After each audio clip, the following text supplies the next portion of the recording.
All right, so I want to make this video. I'm not going to post this video, um, but I'm not going to make it private or unlisted. I'm going to make it public because those that are meant to find it, I want to find it. All right, so I want to talk about, let me just give you an overview of what I'm about to talk about. So I want to talk about this period in my life from the time that I was 16 to the time that I would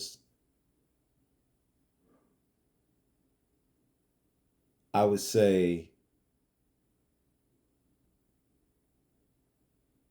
till I was about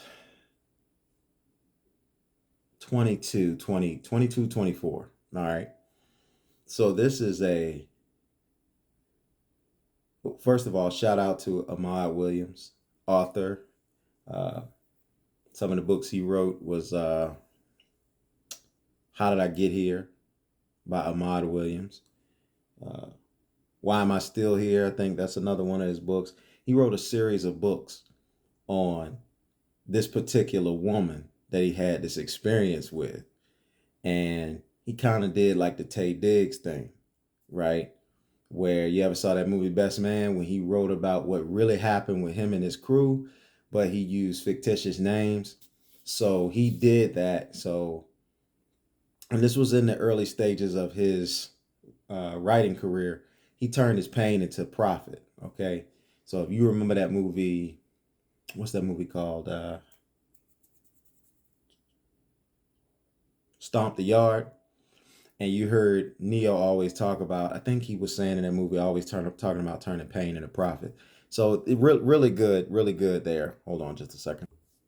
And y'all bear with me because I'm kind of new to a lot of this stuff. But I want to go ahead and dive in, and I want to start talking about 16. I'm gonna talk about a little earlier than that, but I want to talk about 16, around about that age, around about the age where I was 15, 16, and I was going into like coming out, between my sophomore and my junior year of high school.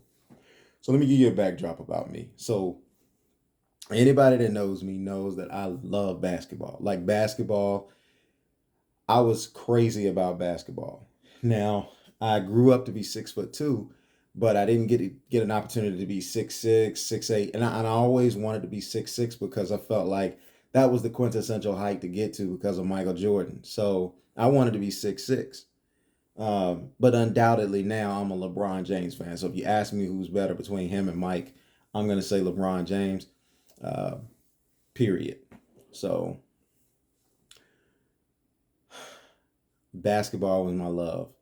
Every summer, I would go to my sister was going to the school called George Mason, and at the particular time, George Mason had a head coach named Paul Westhead, and Paul Westhead had a basketball camp. And so this camp was, even back then, it was like 200 and some change a week. And it was like 4 weeks in the summer where they would do this camp. And so I would go up there and I would play basketball. And I remember there was this woman that worked in the compliance department named Sue Collins. Now, some names I'm going to drop because it's totally fine for me to drop it. Other names I'm going to use another name for it, and but these things really happen, and I'm not telling you in a loosely based way anyway, so let it flow.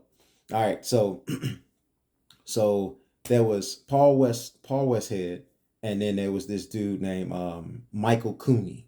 All right, I think Michael Cooney was like one of the assistants to his basketball, and he helped run the camps. And so you had these kids coming into these camps. I made my friends always through basketball. That was my icebreaker. And so I would go up there and I would want to go to these camps, but I mean, I really didn't have the money to go to these camps. And my sister was still in college. So you know what college life is like for a student, in terms of money. So my sister didn't have it like that. But my sister did teach me about, relationships and networking. So I got in there and I got to meet the people, and I got to meet the coaches, and I made a good impression on them. I made a good impression on Sue Collins. Long story short, they got me in the camp for free.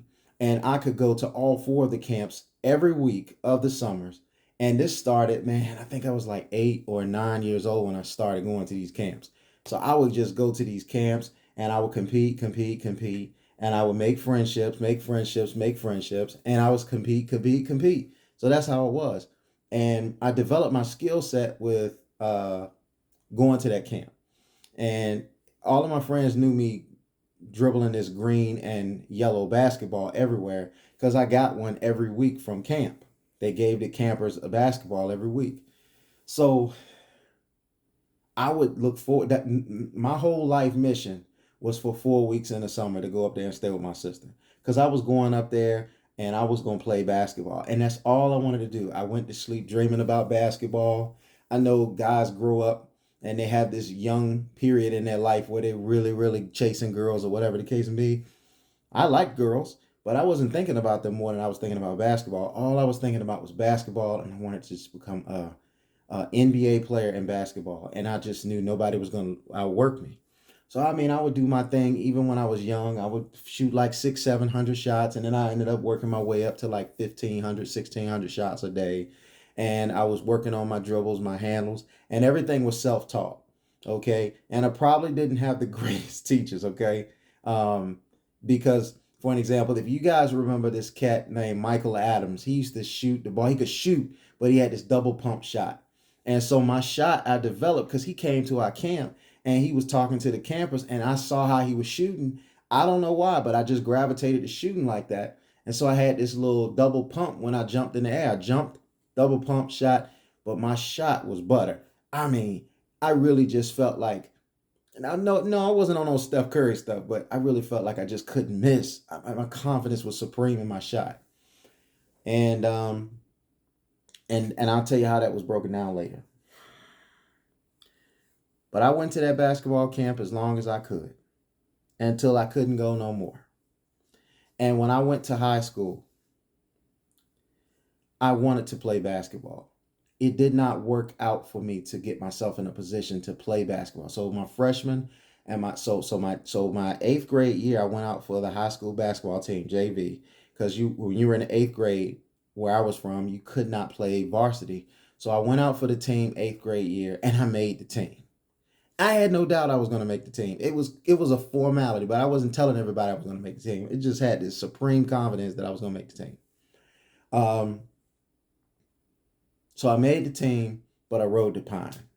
I didn't really get to play. I was very small. I was like 4'11", 5 feet tall in the eighth grade.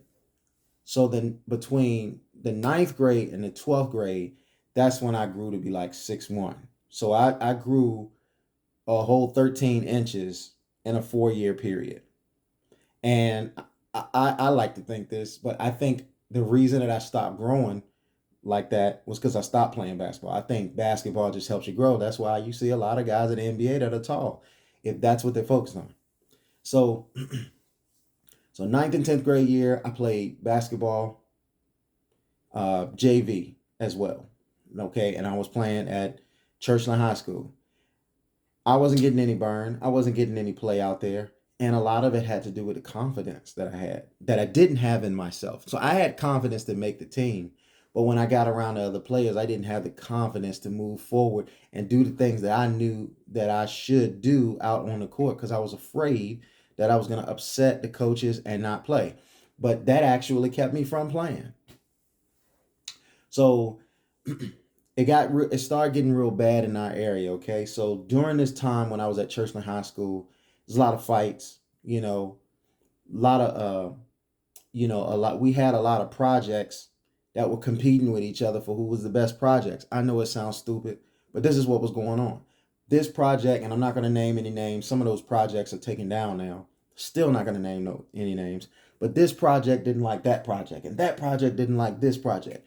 And some projects were so big they had like bus fulls, and so you saw a lot of brawls, this, that, and the other, whatever the case may be.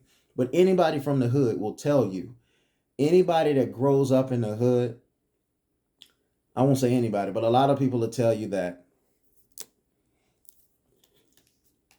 the safest place to be from when you're in the hood is from the hood.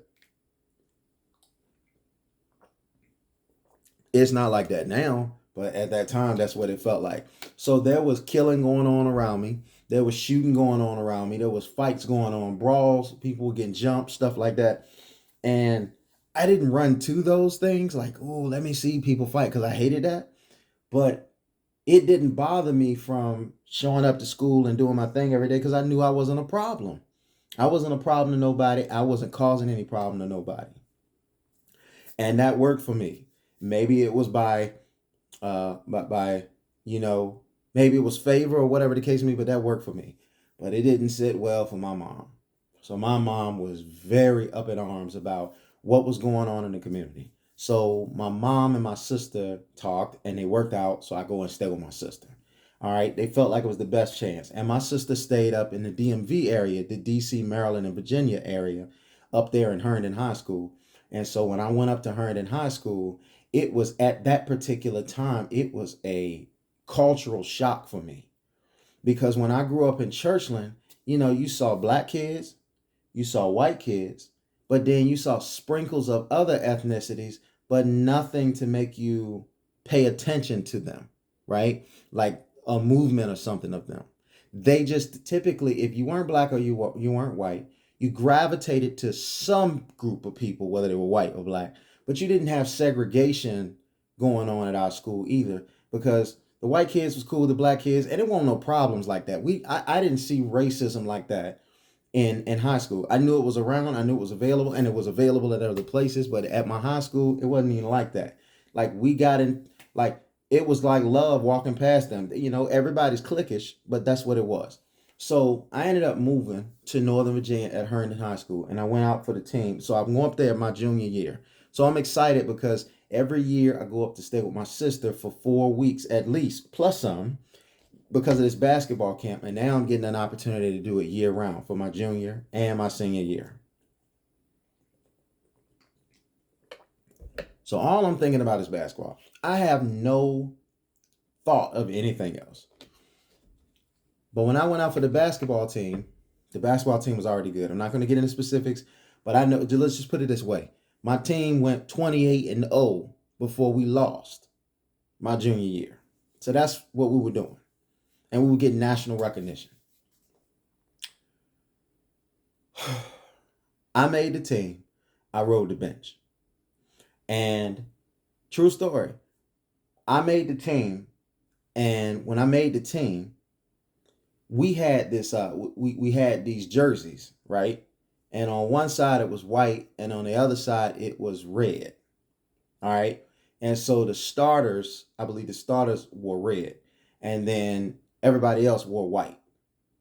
Okay. So when we were practicing and stuff like that, you knew who the starters were, whatever the case may be. And we had this little bulletin board in the back, and it told you what color you wore. And I remember going into the locker room and finding out that I was going to be wearing, and I don't know if it was temporary or permanently, but I remember, and I'm going to drop his name, Gary Hall. But I remember that I was supposed to be wearing red the next day. That's the starters, right? So I'm excited. I go home. I tell my sister, hey, I'm going to be running with the starters tomorrow. She said that didn't mean anything to her. But my sister I usually come home from school, and my sister come back home and then she pick me up. Well, if you know anything about Route 66 up there and near Dulles Airport, you know that can get pretty trafficy. Well, I ended up, my sister told me she was going to be late, and I had to find a way to school. And so I want to say I stayed about 5 miles away from school on foot. What just period, right? And I took off running because I felt like if I was going to be late, then that was going to look bad for me. I'll never forget, I was 31 minutes late. 31 minutes late. And ever since then, I was in the doghouse with Coach Hall. Oh, my gosh. You want to talk about how it broke me.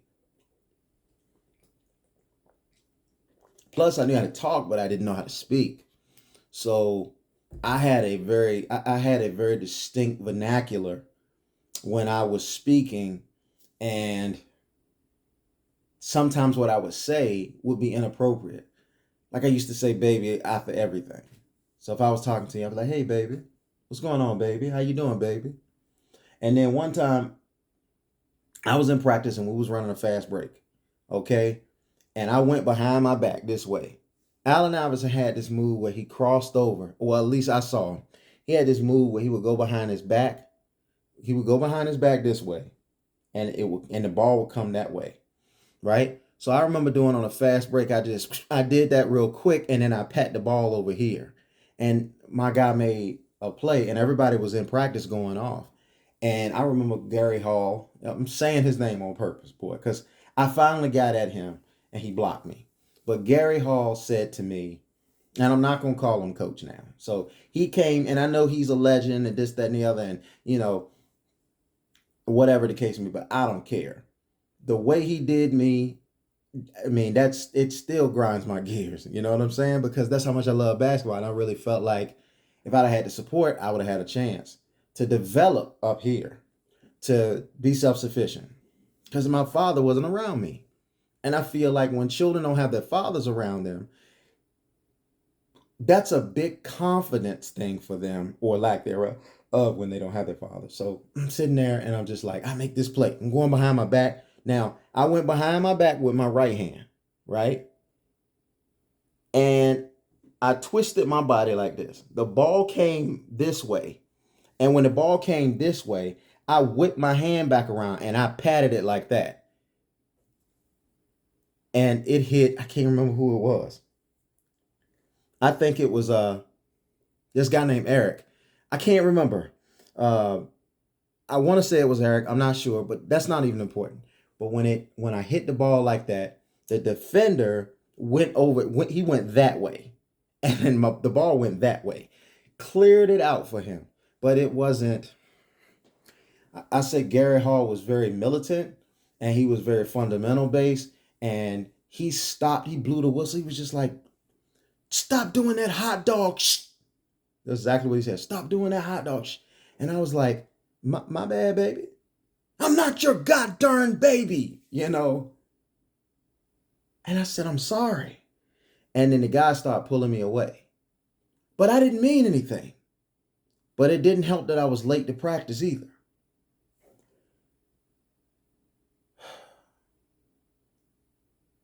I felt devastated because I didn't get a chance to get out on the court, get the confidence of my teammates, and let my skill set take over and show the public what I could do.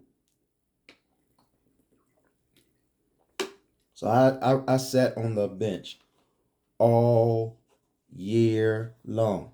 There would be games, first quarter, second quarter, third quarter, fourth quarter, and it would be like 2 or 3 minutes left in the game, and he would put me in. It was the most embarrassing thing to get put in at the end of the game.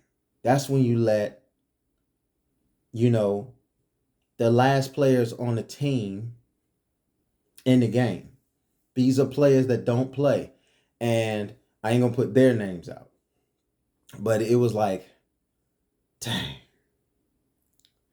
So I would get in the game, and I tried to salvage what I could. So I knew I was fast. I knew it was quick and stuff like that. So I was out there doing that. And then I was out there really playing defense really, really hard. I was trying to make the most of that time. So even though I might have been guarding somebody that was like a scrub, I was guarding them, and I was, showing my footwork. I was showing this, and I was showing. And I had this feeling like the crowd would see what I'm doing and want me to play more. It didn't quite work out that way, but that's how it was. And I knew I was good. I knew I had skills. I could do anything with a basketball. I used to be able to dribble 6 basketballs at the same time. With my hands, elbows, everything. And my jump shot, like I worked on my jump shot. He criticized my jump shot. He made me, in the middle of the season, change my whole jump shot. I went from knocking down. He said, well, I said, why do I have to change my jump shot? He was just like, because you keep doing that double pump thing, and then people are going to block your shot. But I was just like, I wouldn't shoot if you would near me to block the shot. I can go around you. I'm fast. Long story short, I did what the coach said. I really believe that that just destroyed my game. That's something that I think you do in the off season, and you see players do that. So then I went from I could pretty much knock down any shot to I couldn't hit a shot because I was changing my whole jump shot in the year. But me running around and everything, I thought that was gonna get me some fame and some love and this, that, and the other. It didn't. But you know what it did do? The track coach saw me. The track coach saw me and he came to me. He was like, I want you to come out for the track team. And I was like, man, I don't want to run track. He was like, no, no, no, no, you're really, really good. And then he leveled with me. He was like, you're not going to get any playing time. Hey, do you see it when you get in the game? And that hurt my feelings. But I was like, he right. So I went in. So I went on, and they had this. He said we're gonna have a spring meeting. I can't remember what time he said we was gonna have a spring meeting. So now I don't know if I should drop this name, but okay, since I'm doubting it, I'm not. So I went. So I didn't know if I was going to go to this spring meeting. I was pretty much doubting that I was going to go to the spring meeting. But then I was also wrestling with myself, like, what am I gonna do? Okay, I don't have the grades to get a academic scholarship because I wanted to have B's and C's in school because I didn't want to be teased for being a nerd. And so I just kind of did what I needed to do to make B's and C's. Well, so one day, this is so true. Okay, I'll drop her first name. I'll drop her first name. So one day we're sitting in the hall and it's lunchtime. And if you know anything about Herndon, there's three lunches. The halls are jam packed. It was thousands of students. It was a huge school. I think it was like a class, like it was class 4, class 5, or something like that. But I know we had like 4,500 students, and it was bumper to bumper when you were in the hallways. I'm not even making this up. One day, there was this girl who transferred to our school, and she was a track. She ran track where she was before from Maryland, but she came to the school, and she was this half Jamaican. Mom was Jamaican, her dad was Puerto Rican, and she was a sprinter, but she was very thick and muscular, right? She wasn't top heavy at all. She wasn't top heavy at all. But her legs was built like she was thick and she was gorgeous. And then she had her hair in a ponytail, right? Okay. And her ponytail, like they had all these waves in them. Like when you ever seen some women when they put their hair in a ponytail and you see all these waves and it's just natural. And when she was walking down the hall got quiet. And the men and the women, the boys and the girls was looking at her. Like, you ever seen a woman that is so beautiful, even the girls are looking at her like, dang, she's beautiful. Well, this is how she was. So she was walking, and I'll never forget, she had on some like jeans, she had on this like orange top, and then she had on these like jellies at the time. Remember y'all used to wear them jellies back in the day? It might come back out in style because everything comes full circle. But she had on these jellies, they were just like these clear shoes, and they were like low heels or something like that. I can't remember what it was, but she was walking, and I didn't see her. But my friend Brian saw her, and Brian was like, Lee, look. And when I looked up at her, I was like, oh my goodness. I couldn't believe I had never seen, to that point, I had never seen a woman that fine on TV, off TV, anywhere. And I didn't say nothing to her. She just walked past, and like everybody else, I was just looking and admiring. I didn't know she ran track at the time. But you can look at a girl and tell when they run track, right? You can look at a certain type of physique that they have. So, I'm like, dang. Okay. So we would have games on Tuesdays and Thursday nights, sometimes at our when we were playing at home. And they would just be getting out of practice. And when she was getting out of practice, her name's Nadia. Okay, her name's Nadia. And we were getting out of practice. I mean, when we were about to go, so we would go into the home economic room and we would eat our pregame meal, usually pasta and stuff like that. So we would be standing in the hallway waiting for the introduction of the starting line or the layup drill. So we were standing out there one day and we was just, and every day she would be sitting out there by the door waiting for her dad to pick her up in this 4Runner. And her dad was a pretty boy too. Her mom and her dad they had her when they were very young. I think they were both under 18, right? He was like 17, she was 16. Okay.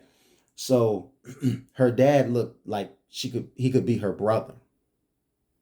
So anyway, so she would sit there quietly by the back door next to the cafeteria, and she wanted to wait for her dad to come pick her up, or her stepmother.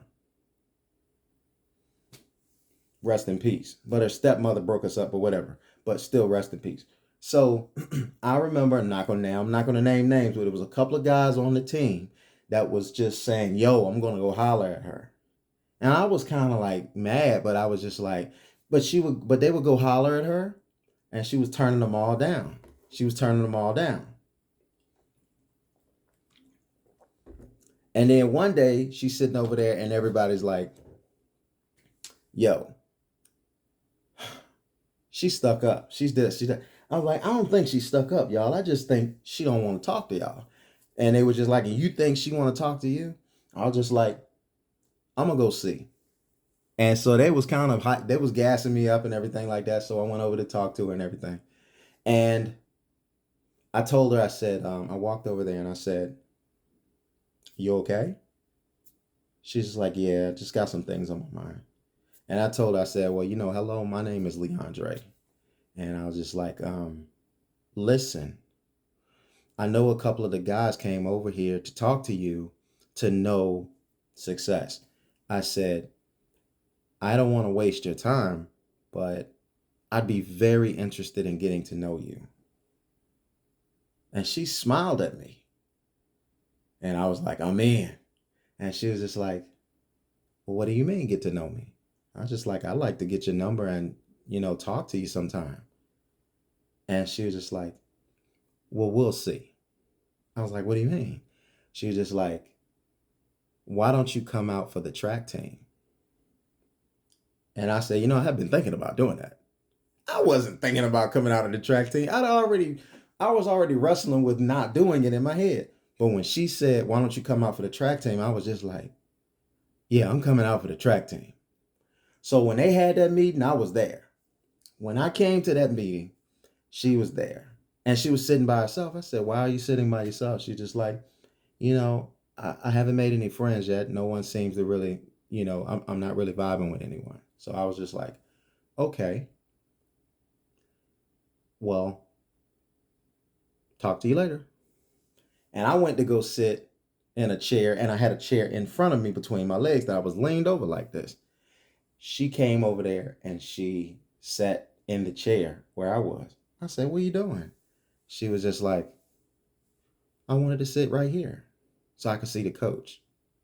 And then smiled at me and said, you got a problem with that? I said, no, not at all. So there was 2 phases of the meeting. That happened. And we was kind of talking and stuff like that, little talk and stuff like that, but we really couldn't talk. Now, when it broke up or whatever the case may be, we had to go on the other side of the cafeteria, and we went on the other side of the cafeteria. She wasn't next to me, but I had these little, the wrappers that go around the straws. So was breaking off little pieces of that, and I was throwing it at her, throwing it at her, and then we were just kind of being very playful with each other. And then one time a I threw a paper at her and it went in between her breasts. And she couldn't get it out. She said, I can't find it. I can't find it. And I laughed with her because she wasn't like big up top. I was just like, I don't know why you can't find that piece of paper because there's not much to look around. It's right. And she was like, "Oh, you got jokes. You got jokes." I was just like, "Well, I'm not really a breast man. I'm more of a leg man. I'm more of a leg and a butt man." And she said, "Really?" I said, "You don't have a problem there." And we hit it off so good, man. And I think the best thing about that was our friendship. So during so track went well. Um, I qualified for states in the 100, the 200, the 400, and the long jump at the invitational at TC Williams. Y'all remember that movie? Remember the Titans?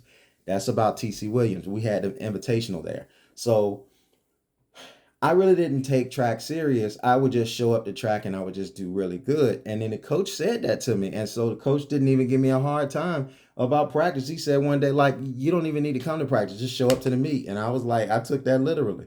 And so me and Nadia, we would skip school and we would hang out and we would make out.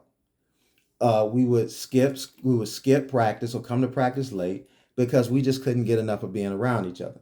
When we were in school, we were always trying to walk up with each other. We were trying to talk to each other. We were always trying to be around each other. And it was just, man, it was a budding relationship. By the way, we had never argued. We always talked about everything, this, that, and the other, so on and so forth. So got news that she was gonna move in I got news that she was gonna move to New Jersey for her senior year. And so I told her, I said, long distance is real tough, man. Why don't we just become friends? This way, I was thinking we could accept the fact that if you moved on, it would be no hard feelings because you're not my girl, and vice versa. I wouldn't even think about moving on. I was just thinking, like, I just didn't want to be in a relationship with somebody and then they end up meeting somebody else in New Jersey, which is exactly what happened. So she broke my heart. I don't even tell you how she broke my heart, but she broke my heart and she broke it good. And I would go up there and see her and stuff like that up until school started. And then she just turned off on me. Like she just didn't want to deal with me anymore. She didn't want to be with me. She didn't want to affiliate herself with me. And then something went down, and out of respect to her, because I have nothing but respect for her. So out of respect, I'm not going to say what it was that went down, but something went down and I was thrown under the bus. When I was thrown under the bus, I was like, "Oh, so you're throwing me under the bus? Okay, well, I'm going to keep it 100 with you. How is it possible for ABC to happen if in this particular time frame I'm not even available or around for this?" So, all right, so I said too much there. But that created the dissension between us, and she and I stopped talking to each other to this day. Okay, not that I, seeking her or want to talk to her, but I'm just saying we didn't talk anymore, right? Then it was senior year, and I wanted to try out for the football team because of my brother. I didn't really want to try out; he wanted me to try out, so I tried out, and I was doing really good in football. I hadn't played my freshman, sophomore, junior year. I hadn't played. I mean, I played with my friends, but I really didn't play football until my senior year in high school. Period. And I was getting all region, all state recognitions from just one year. I mean, I had like in 10 games, I had 9 interceptions. I was playing wide receiver. I was playing cornerback. I was playing running back. I remember one game I had 8 carries for um, what was it? 8 carries, 126 yards, and 3 touchdowns. I mean, and that was my only game that I started at running back, and I got recognized all district and all region for those positions: wide receiver, cornerback, running back, kick returner, punt returner. And I was sad all season because I wanted Nadia to be there and I wanted her to experience that with me. And like I said, we had never argued. We had a wonderful relationship. We talked about everything. She was my best friend. Um, and I cared about her as a person. And, I was just like, it doesn't get any better than this.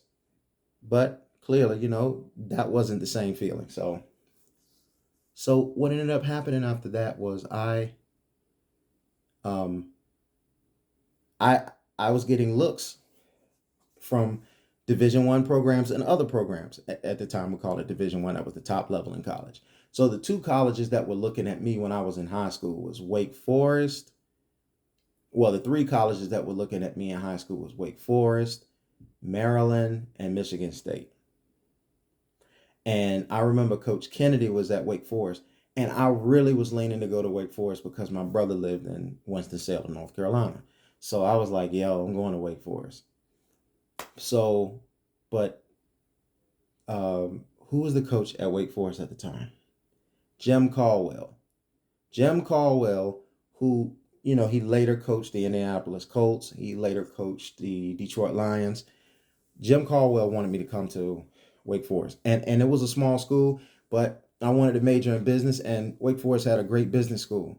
Plus, on one of my unofficial visits, I had met this girl that I was vibing with, just like I was vibing with Nadia. Can't remember her name, but she was one of the hosts. And if you know, the hostess, they are the girls. They are very, very, like, it's a requirement for them to be very, very feminine and very, very beautiful. And this black girl was very, very beautiful. I was very attracted to her. And I don't know if she was attracted to me, right?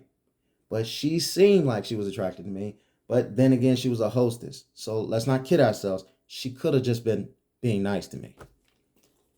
But she gave me her number. And I didn't ask for it. She said, I want you to make sure you have my number and keep my number. And I lost that daggone number. But when Jim Caldwell got fired, Jim Grove, he got hired. And I think he was from Ohio University. Jim Grove, he did not want me. So that hurt. So, and I'm leaving out the part about Fork Union. But when I went to Fork Union, John Tenuta, who is a legend in his own right. Every DB that played for him at Ohio State went on to the NFL. And he looked at me and he was like, you're going to come to Ohio State next year. You're going to be my starting punt returner. You're going to be my starting cornerback. And so I was super flattered. And so since the Ohio State wanted me, it seemed like every school that found out about me wanted me. They just offered me. I remember when I went to West Virginia, they were just like, hey, if you play against me, I mean, if you do well this game, well, we're going to give you a scholarship. And I went out there, did my thing. Had a long interception. I had couple of interceptions. I had a long kick return. I didn't score, but I like 85, 90 yards. And, they said, hey, you want to come here? And I just didn't want to go there.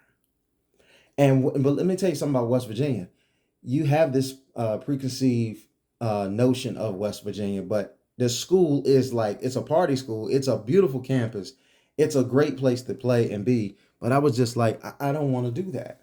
So low key in my head, the whole time I was going through all of this, I was just like, man, I wish Nadia knew that I was experiencing this and she could experience this with me.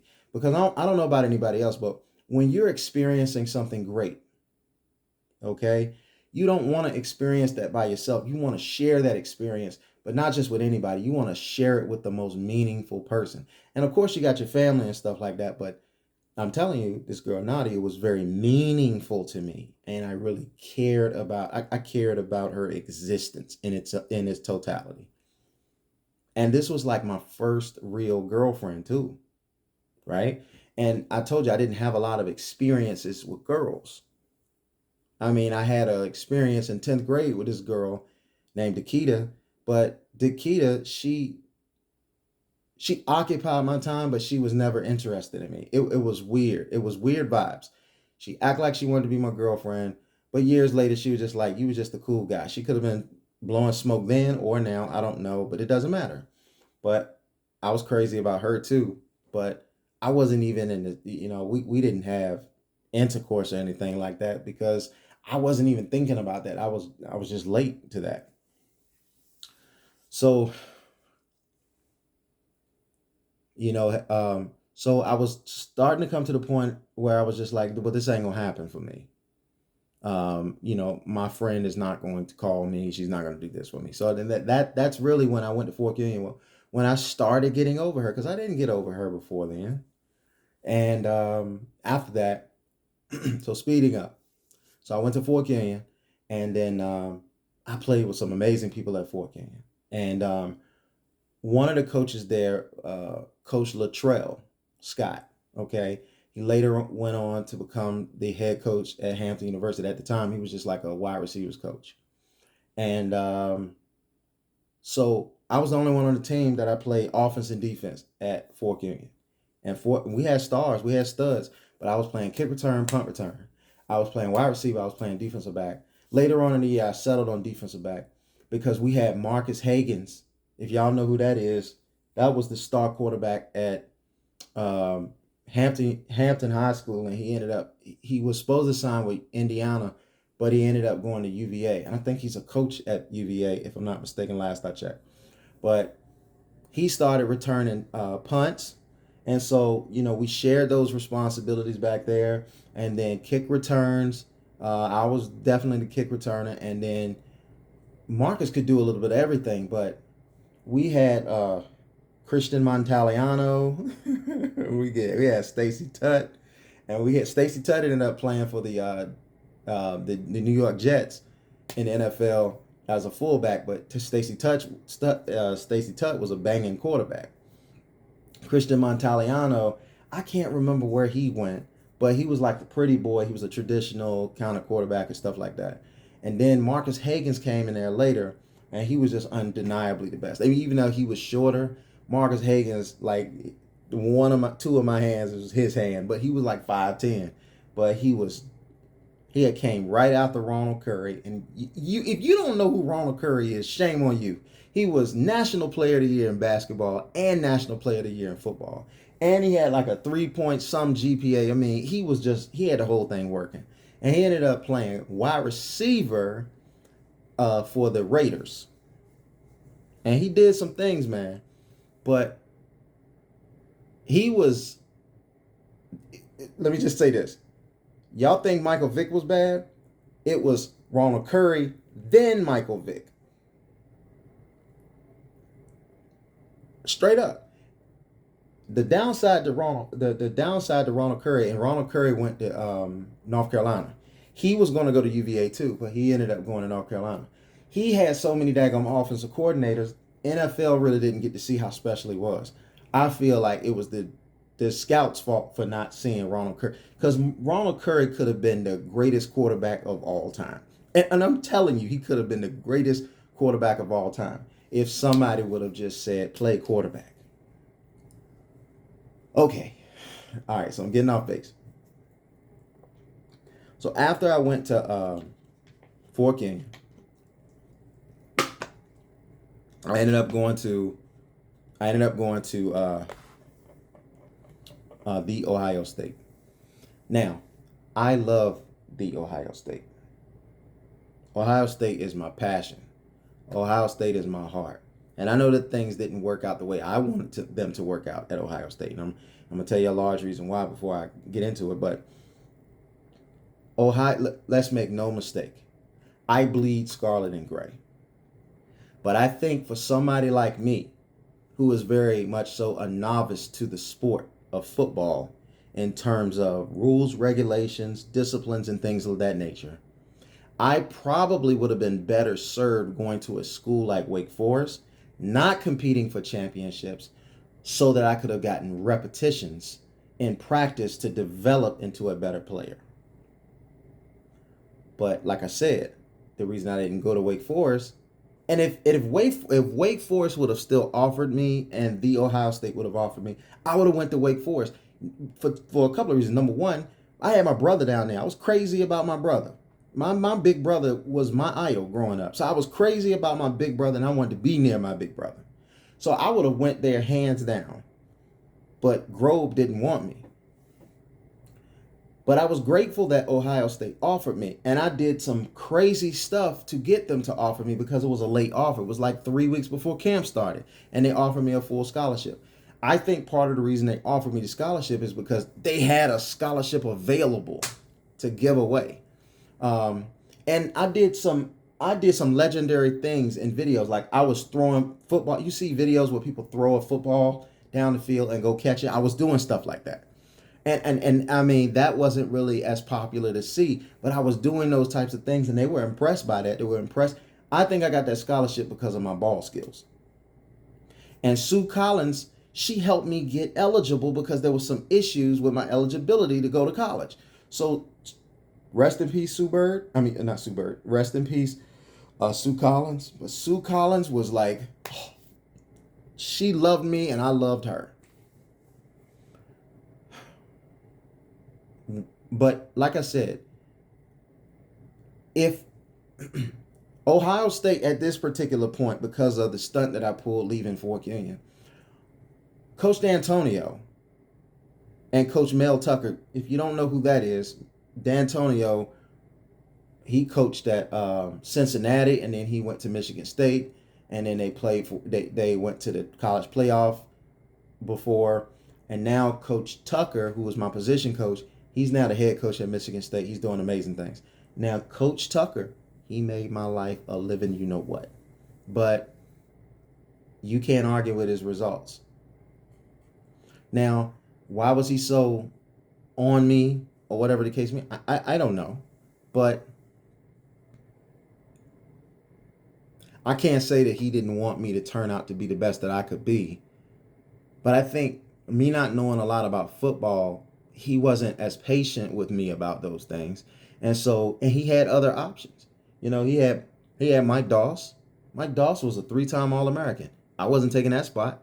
And then right behind him, he had before and then after him, they had this phenom called Dustin Fox, and I wasn't gonna get that much clout over Dustin Fox. And then they had Will Allen. Okay, also they had this guy named Dante Whitner because I ended up moving to safety. They had this guy named Dante Whitner, and so Dante Whitner, he went on to the NFL. So Doss went to the NFL. Doss was an All American. Will Allen was an All American. I know that Dustin Fox was an All Big Ten player, and Dante Whitner was an All American. Look, this is why I said I would have been better suited going to a school like Wake Forest because I would have gotten more opportunities there. Because when you go to a school like look at Ohio State right now, okay? It's 2022. Let's just take running back for an example. Mayan Williams will go anywhere else and start, but they got Travion Henderson. And then they got another boy right off the deal dally. Quarterback, they got CJ Stroud. They also have this guy, I can't think of his name, but number 6. He was a 4-star. Okay? Then they had this guy named Jack Miller. He was a 4-star, and he ended up transferring to Florida. And he was competing for a starting spot this year, but he got hurt. I don't know if he would have got the starting spot, but they were saying good things about him. So Ohio State is a factory. And in order to be able to play at Ohio State, you have to wait your turn, or you have to come out of high school with so much hype that it is, in a sense, some politics to it. That you have to come out of high school, and you have to be like, I remember when Dante Whitner came out of high school, he was so heralded and so hyped. I remember Coach D'Antonio putting him on the field, standing behind him, and holding the back of his jersey and making him run in certain areas. It was just like they were forcing him to pick up the system. They never would have did that to me because I mean they would have never did that to me. So I mean I'm not knocking that. I'm not mad at that. I'm grateful for the opportunity to be a Buckeye alum. But what I'm saying is, if I could turn back the hands of times for myself and I had a choice in the matter, I wouldn't have left Fork Union. All my options would have been on the table, and I probably would have used Ohio State and leveraged that to get other schools interested. And I probably would have went to a Division I school that wasn't going to compete for a national championship, but would give me an opportunity to develop under some good coaching. You feel what I'm saying? All right. So now, with that being said, um, I went to Ohio State, And it was the lightest and the darkest hours of my life. Why was it the lightest? I was exposed to so many people and so many opportunities under Coach Jim Tressel, the Ohio State staff, the Ohio State University, and the abundance of alumni, connections, and opportunities. And it started off for me great. I was on the dean's list. Didn't, like I told you, I didn't make honor roll in high school because I wanted to make sure that I wasn't picked on. And I'm just, my experience, the nerds always got picked on. And I was always a happy-go-lucky person. So if you couple that with the fact of me trying to, and this is sad, but this is true for a lot of people. You couple that with the fact that I was smart in the 7th grade. They had, they tested me and found out I was gifted.